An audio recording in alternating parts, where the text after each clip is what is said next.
Hello. Anybody out there? If you are, just type and say hello. I see that there are a few of you waiting. How are you all doing today? Hi Pauline. Hi Sebastian. Hope you're doing good.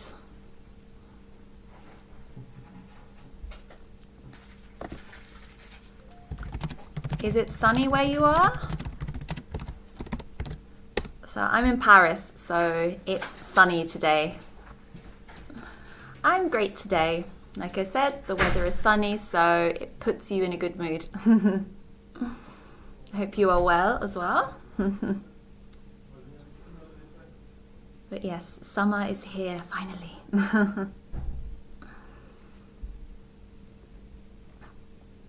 Great, all the Parisians on the YouTube live today. Any non-Parisians here? Make yourself known. Probably the weather is even better in other parts of France, like the south of France, I imagine, if any of you are from the south.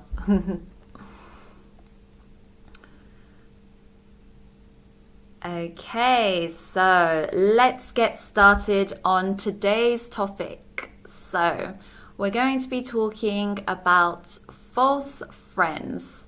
So false friends are words that you think are maybe the same in French and English, but they're not. So this happens a lot where we think, it's probably the same word, and you say it, and then out of context, it means something completely different. So you need to be careful with these words. So the first question I have for you today, and I'd like for you all to answer in the comments. What are the most common surnames in France, in your opinion? Please don't Google it. Try and think yourselves. What are the most common surnames in France? So I'll give you a few seconds to think about it, to type some answers, and then I'll let you know the answer afterwards.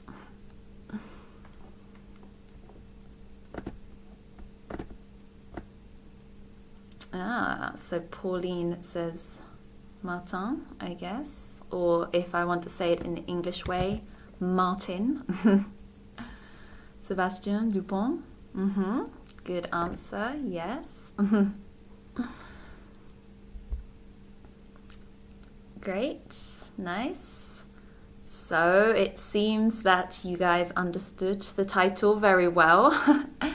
So obviously it's very good to note that the word surname in English means your second name, so your family name in French. Obviously, it's not to be confused with the French word surnom. Do you guys know what this word is in English?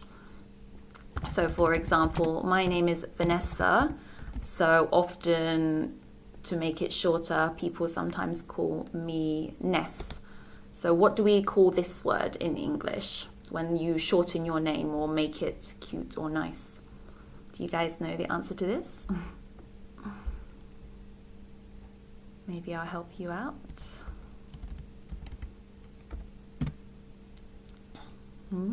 Pauline, Sebastian?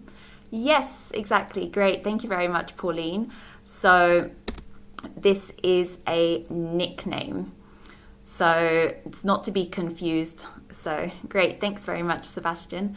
So essentially, you have to be very careful when somebody asks you for your surname in English, because they are not asking about a cute nickname reserved for your friends and family. They're asking about your last name. In English, it's very common that if someone asks you for your name, they are asking for your first name. And if someone's asking for your surname, it means they are asking for your last name or your family name. Okay, great, perfect. So I think the other participants are a little bit shy. It would be great if you guys could participate and also type along. So you know, so we can all participate together. Great. So, right, so we're going to start with the first question, a very common false friend in English. So, I would like you to use actually in a sentence. So, I'd like you to write a sentence with actually in the sentence. So, I'll give you a few seconds to type that.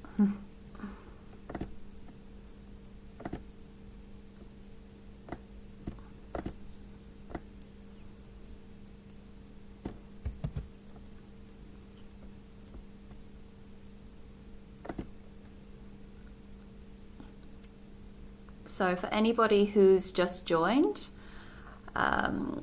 we're talking about false friends, and I've asked if you could write actually in a sentence to see how it is used. No problem, Sebastian. So I can give you an example. So I thought it would rain today, but actually it is sunny. So here I'm using the word actually in the sentence. So I wanted an example sentence with the word actually in it.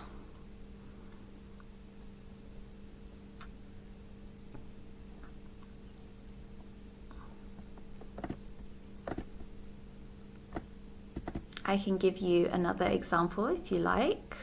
So,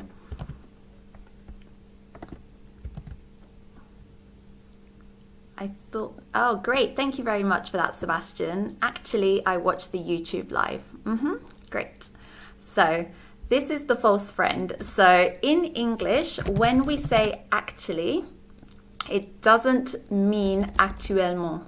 So, in English, if you say actuel or actuellement, in English, this means current or currently. So you are currently watching YouTube live with me at Cercle de Langues, for example. So for actually, it means the reality of a situation. So in my example, I said I thought it would rain. So I thought, okay, today it will rain, but the reality of the situation was different. If you look outside, it's very sunny, it's very nice. So it's like something different to what you originally thought. Or let's imagine that you take the metro to work, and you know the metro sometimes is unreliable. Sometimes they say it will come in 2 minutes and it comes in 10 minutes. So maybe you will say, I thought I was late, but actually, so in reality, I was 5 minutes early. So please let me know if you have any questions at any time. Feel free to type it. So this is a very common false friend. So if I ask you, how long have you worked at your company or at your job? Then you wouldn't say actually. You would say currently. So, for example, I've been at my current job for a year. So, okay, great. So if we use me as an example, I would say, if someone asks me, where do you work at the moment? I would say, I currently work at Cercle de Langues, for example. So, good. Okay, now we're going to move on to the next question. So, would you be able to use the word sensible in a sentence or explain the meaning of sensible? So a few of you are a little bit shy, so it would be great if you guys could type, if you are able to type, and try to create a sentence with the word sensible. I'll give you a few seconds for that.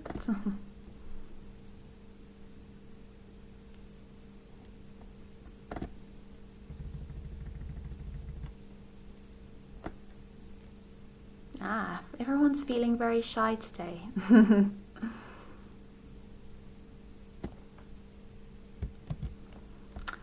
Sebastian, great example. I am a sensible person. Yes, exactly. Great. So I imagine since you are a sensible person, this means that you are probably a little bit cautious. You are careful when you drive. Probably you go to bed early. So sensible means something that is logical or rational or something that makes sense. So for example, imagine that you have a job interview in the morning. It would be sensible to go to bed early so you can rest and be fresh for your interview the next day. It would not be sensible to stay up all night watching YouTube, for example. So this is a false friend because obviously in French the word sensible means something else. So for example, if you buy a product maybe for your skin or something, in French it would say it's sensible, but in English we would say it is for sensitive skin, for example. So just not to confuse it. So if you say I am a sensitive person, this means that you become emotional very easily. So just be careful with being sensible and being sensitive. So I imagine at work people often want you to be more sensible than sensitive. So was this the meaning that you wanted to say, Sebastian? So you seem like a sensible person.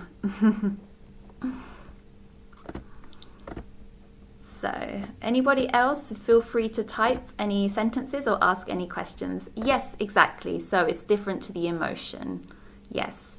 So sensible in English is sensitive. Great. Okay. So, great. I'm going to ask you just a few more questions, a few more false friends. So here and now I'm going to ask you to complete the sentence. No problem, Sebastian. Your English is perfectly fine. No problem. Okay. So I'm going to give you an example sentence and then I would like you to finish the sentence.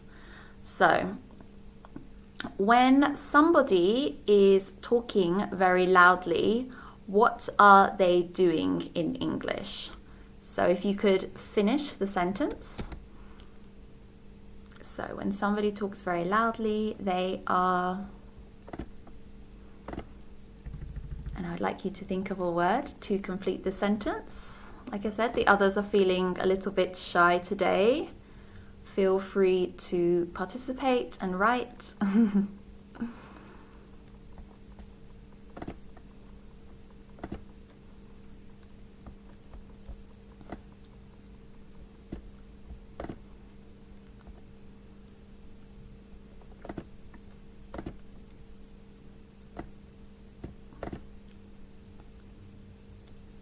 So, any ideas?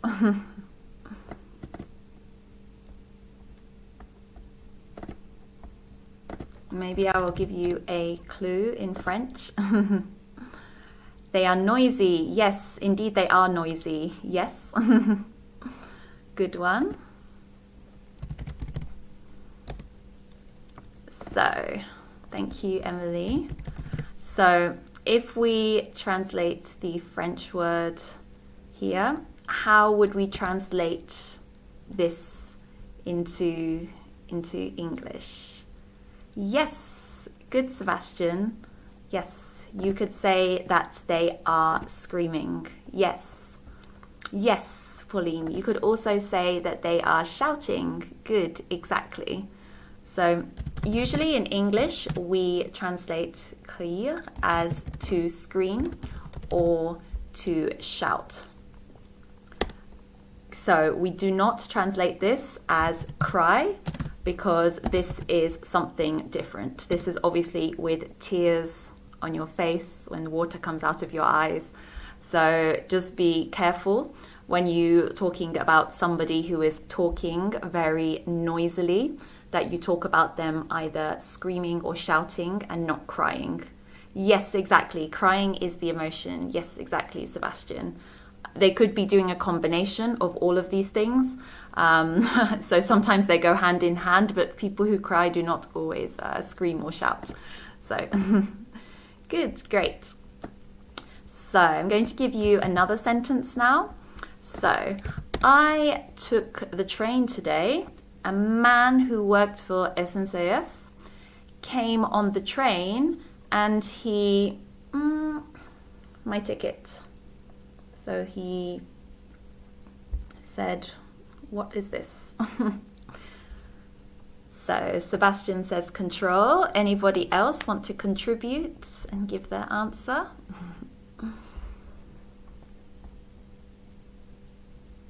So, right, so Emily says checked. Paige says a voucher. So a voucher would be more like when you go to the supermarket and you have like a coupon rather than the tickets. Okay, so Chantel says verify. Thank you very much for that. Any other answers? So, okay, so the correct answer would be checked. So obviously from French, the word that you would use is contrôler, but if you say control in English, it's quite a strong word to use. It's usually when we talk about domination or when you want to be in charge of a situation. So when we talk about tickets and somebody wants to see that you have a ticket which is valid, which is, you know, with the correct date and that it's in the correct area, this is what we would say check, because it's not as strong. So Chantel, verify. So this is a type of checking, but this is like a more formal type of check. So it's usually when we are talking about documents, so like really official documents. So it is a type of check, but it's just a little bit more formal than that. But great answers, everybody. Okay, so I'm going to move on to the next question. So let's imagine that you want to talk about your education, your university education. So usually in English, when we talk about our qualifications, we usually talk about the level of education. So, for example, you could say, I want to say, I have a, and then you would say what the subject is. So, for example, I have a in linguistics. So what is the missing word here? So I'll wait for your answers. Apologies if there is some background noise.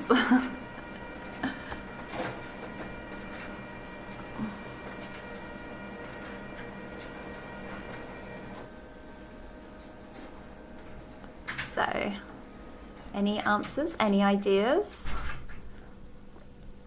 Or another example, I have a in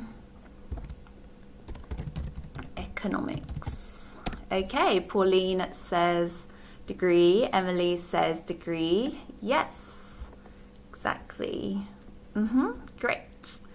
So, Paige, level, Sebastian, degree. Nice. Great. Exactly. So in English, when we talk about education at university, what we say is degree. So usually it's quite a general word, and usually it's in reference to your bachelor's, but it can also be in reference to your master's. So it can be in reference to both.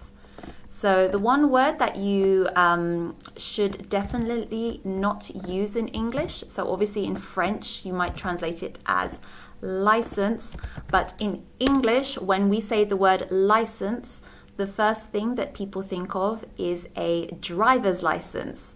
So your ability to drive. Another word to avoid as well is the word diploma. So in English, the word diploma is a different level of education. So it means something slightly different. So we would usually always say degree because it's more general. So do any of you have degrees? You can write an example sentence there as well if you have a degree. Okay, great. So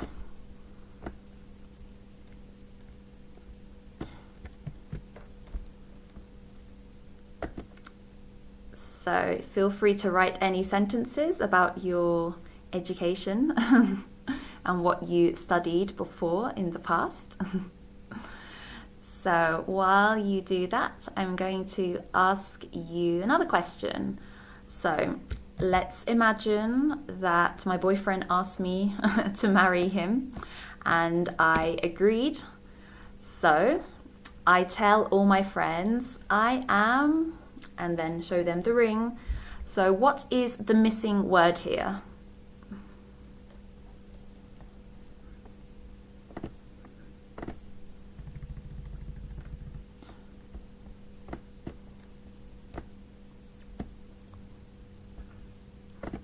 Okay, great. Sebastian, engaged. Paige, engaged. Emily, engaged. Yes, good. Great. Exactly, you guys got it. Perfect. Exactly. So being engaged in English means that you will get married in the future.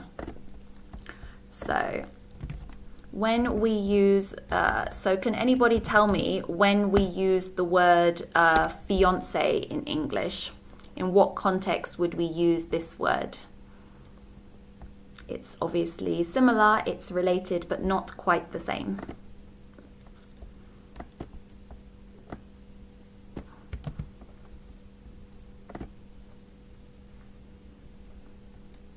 So if you'd like to write an example of when you would use the word fiancé instead of engaged, or maybe you want to say what the difference is between the word engaged and fiancé.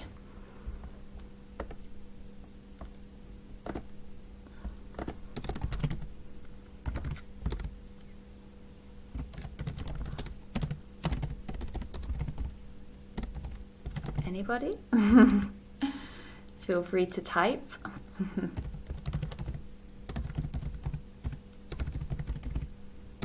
So maybe I will give you the answer. So the word fiancé in English is only when we talk about the person. So just like French as well, we say fiancé for a man and then add an extra E if it's for the woman. So you could say my fiancé if you want to talk about your partner. No problem, Paige, no problem. And then if you want to talk about actually having a ring on your finger, you would say I am engaged. So just be very careful. Also, when you are saying the word engaged in English as well. So for example, when you look at when you're looking at a job advert and in French they ask you to be engagé, in English this is committed. So this is something slightly different. So they are looking for an employee who will work hard. Okay, great. So we just have about 5 minutes left. So I think what would be great is if everybody could participate and could write a sentence using one of the false friends that we have spoken about today. So trying to use it in the correct context. So the first word that we spoke about today was the word surname. Then the next word was actually. After that, we spoke about the word sensible. Then we spoke about the word shout. After that, the verb to check. Then the word degree. And then after that, engage. So what would be great is if you just take one of the examples, you don't have to take all of the examples, and write an example sentence to share with everybody. So we can see that you don't get your false friends mixed up, for example.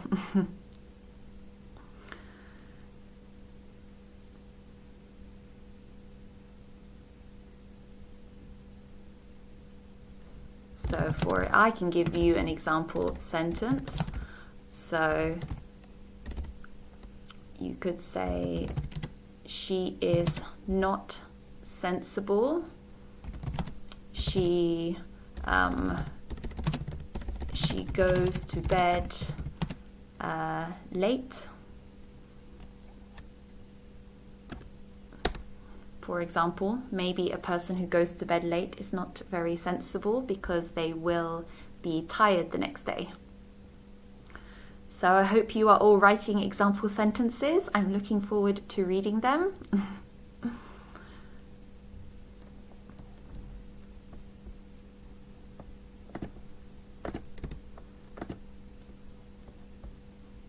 You're all feeling shy again. You're just checking, probably, spell check. Chantel, perfect example, thank you. And you've got 2 there, great. I'm engaged and actually will change my surname. Yes, exactly.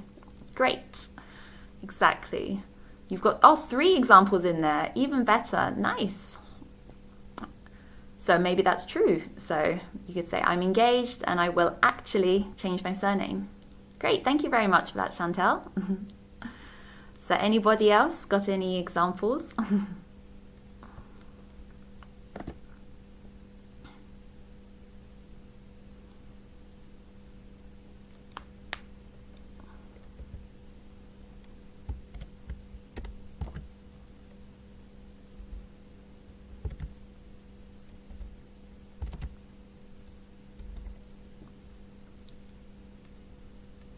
Okay, great. Thanks very much, Paige.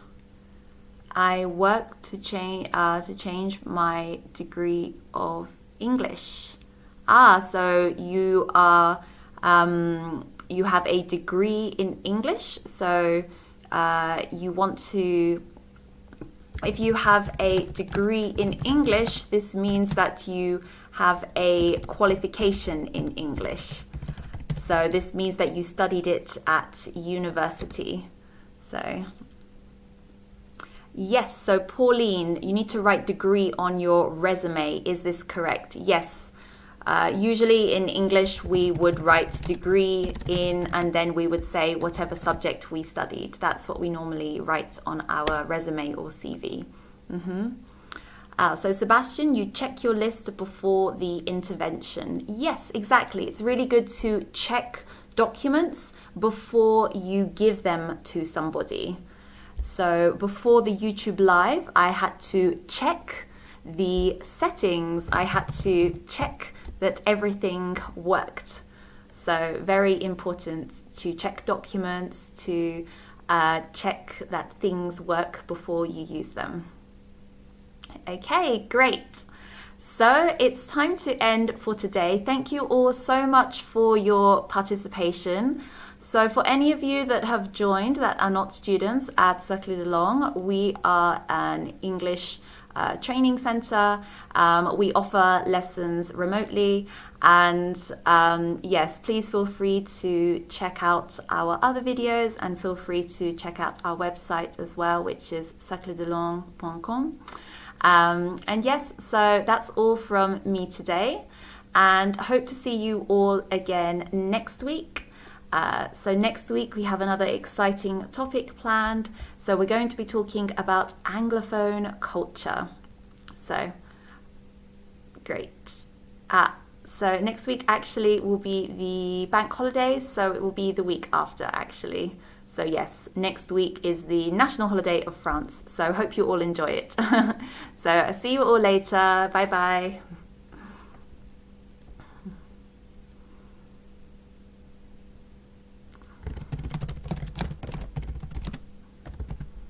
Thanks, Chantal. Bye bye.